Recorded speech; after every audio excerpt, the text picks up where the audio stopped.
Nga whakamoi me ti whakawhetai atu ki ta tata wairi ki matua tama wairua tapu me ngāna hera pono ko te māngai hei tautoko mai ai nei a ki nei ai. Tuatahi e tikana kia whaka kroria I tōna ingoa tapu.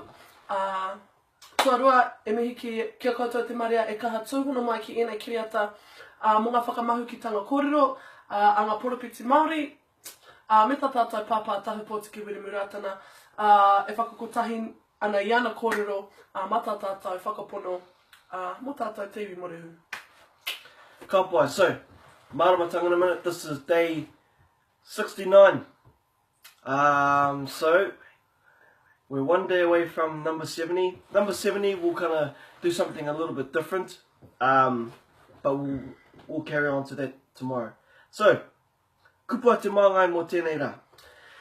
Kei roto I, Kotahi anō te tapu, kei roto I tēnei māramatanga, ara, ko te wehi kia Ihoa Nga Mano.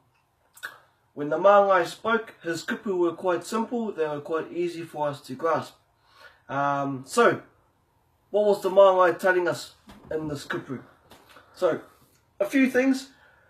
Kotahi ana ki te matua, kare te taito tu ki aia, kei aia te mauri me te mana. And also koia te timata o ngā whakaro. And we've heard all of these kupu before. And so this, if there's one thing that you get from this, it's that, ai, kei aia te mauri me te mana o ngā mea katoa. And so what does that mean for us when we look at this kupu?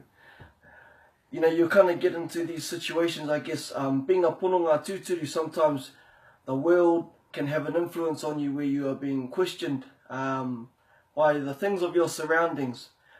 This kupu of the MANGAI encourages us to be firm, and in any doubt or in any situation of confusion, let Ihoa's teachings and understandings come first.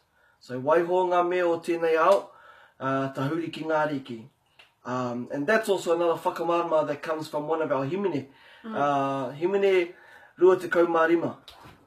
This is what the kupu says. So, whānau, poto noi o tēnei kaupapa, tēnei kōrero, mō tēnei rā. But ai, that's the kōrero. Kotahi anō te tapu, kei roto I tēnei māramatanga. Ara, ko te wehi kia Ihoa. Nō reira.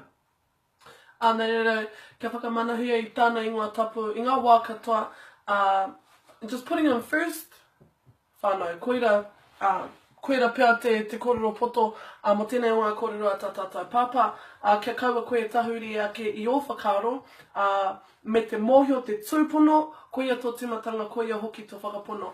With God, nothing is impossible, e hoa mā, nō reira, kia kaua koe e whakamataku ki ngā whakaro, ate ao kiko kiko. Nō reira, e hoa mā, tēnā rau atu koutou mo te tūhono mai, mo te piri mai hoki, mo te tuku I ngā karere mihi, nō reira, kia ora whānau mā, ko mihi mai. Ai ko tāua tērā, I runga I te ingoa kaha te mata te tama te wairua tapu me ngāna hera pono mai wanoa te māngai hei tautoko mai ai nei a ki nei ai. Ai. Pomaria fans. Pomaria.